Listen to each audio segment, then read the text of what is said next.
ഭാസ്കരേട്ടാ വേണ്ട, ഇനി എന്നെ തല്ലരുത്. കരിവിളി കൊണ്ട് എവിടെങ്കിലും പോയി പഴിച്ചോളാം. കൊല്ലും നിന്നെ ഞാൻ നായേ. നീ അവളെ കൂടെ പിഴക്കല്ലേ? ഈ വേശ്യപ്പെണ്ണോട് നിനക്ക് പൊറുതി കൊടുക്കണ എടുക്കാം.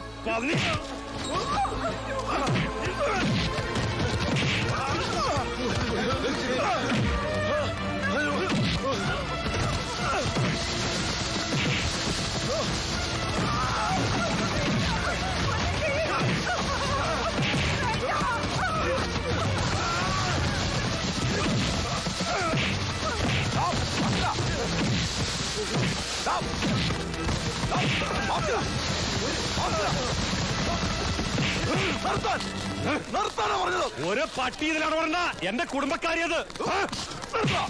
ഇവനെ ഇങ്ങനെ ചന്തലിട്ട് തല്ലി ചതയ്ക്കാൻ ഞങ്ങൾ അനുവദിക്കില്ല. ഞങ്ങളെല്ലാം വാങ്ങാൻ നിനക്ക് എന്താ ഭ്രാന്ത്? എനിക്ക് ഭ്രാന്താ. എന്നതിന് ചങ്ങലക്കിടും.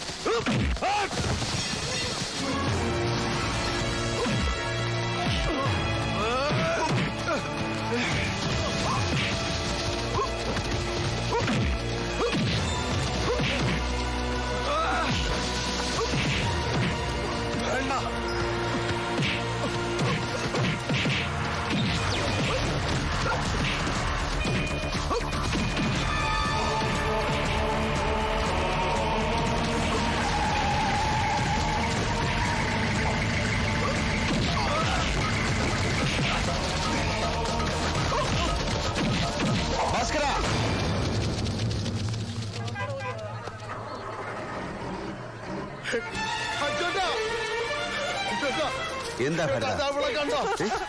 മരിച്ചുപോയ ടൈലർ വാസന്റെ മോളാ. ഇതിനാരൊക്കെ ചേർന്ന് പാലക്കാടും കോയമ്പത്തൂരും കൊണ്ട് പഴിപ്പിച്ചു. കുടുംബത്തിന്റെ പട്ടിണി മാറ്റാൻ വേണ്ടി മാറി വെച്ച പാവം പെണ്ണാവള്. ഇവളെ ഞാൻ സ്വീകരിക്കാൻ പോവാ. ഞാൻ ജോലി ചെയ്ത് പോറ്റി ഇവളെ കുടുംബത്തെയും ഭാസ്കരായിട്ട് താമസിക്കുന്ന വീട്ടിലേക്ക് ഞാൻ ഇവളെ കൊണ്ട് പോയിട്ടില്ല, എന്നിട്ട് ചെല്ലൂല. ഇതാ ഞാൻ ചെയ്ത കുറ്റം. അതിനെന്നെ അങ്ങാടിയില് പട്ടിയെ തല്ലുന്ന പോലെ തല്ലി ചതച്ച്. എന്താ ഭാസ്കരേ ഞാൻ ജീവിച്ചിരിക്കുന്ന കാലം ഇവർ ഈ വേശ്യപ്പെണ്ണ കൊണ്ട് ഈ മണ്ണിൽ പൊറപ്പിക്കില്ല. കയ്യും കാലും തല്ലിയോടിച്ച് കുടുംബത്ത് കൊണ്ടുപോകും. ഭാസ്കരനാ പറയുന്നത്. മറ്റാരെ കണ്ടില്ല നായി ഈ വേശ്യപ്പെണ്ണിനെ. ഭാസ്കര, ഇനി നീ ആ വാക്ക് ഉപയോഗിക്കരുത്. അവളുടെ കഥകളെല്ലാം കേട്ടിട്ടും അവളെ സംരക്ഷിക്കാൻ ഭരതൻ തയ്യാറാണെങ്കിൽ അവനത് ചെയ്യട്ടെ. പിന്നെ കയ്യും കാലും തല്ലിയൊടിക്കുന്ന പോയിട്ട് നീ അവന്റെ ദേഹത്ത് പോലും തൊടില്ല. ഇത് ഞാനാ പറയുന്നത്. പിന്നെ നീ എന്ത് തറവാട്ട് മഹിമയുടെ പേരില ആ പാവം പെണ്ണിനെ മറ്റേ പേര് പറഞ്ഞ് അധിക്ഷേപിക്കുന്നത്? അതിന് നിനക്ക് എന്താ അർഹതയുള്ളത്?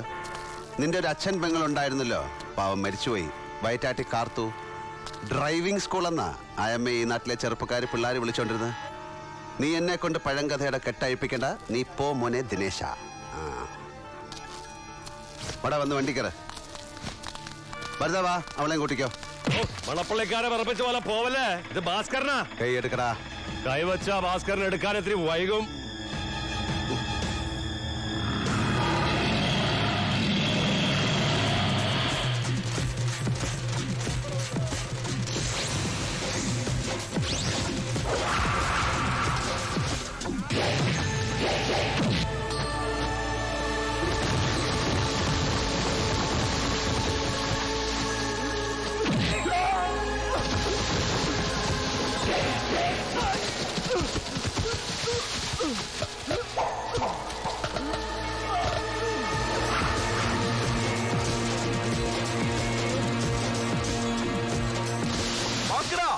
നീ പണ്ട് കുടിച്ച മുലപ്പാലെന്ന് പുറത്തു വരും. എണീറ്റ് പായിക്ക് നോക്കണം പുല്ലേ.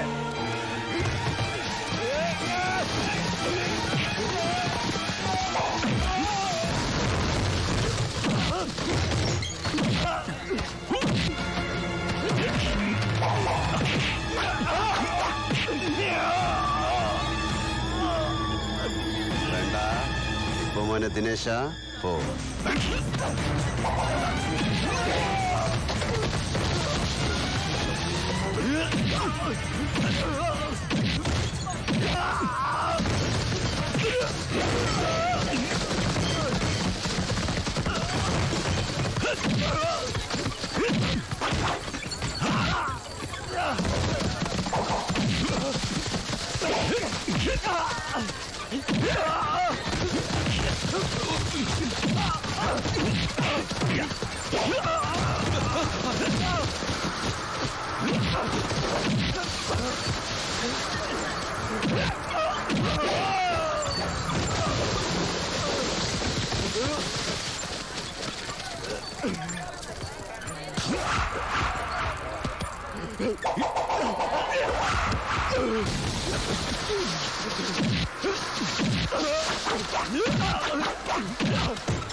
എന്നെ മാത്രം കൊണ്ടുവന്നിട്ട് ന്യായം എന്താ സാറേ?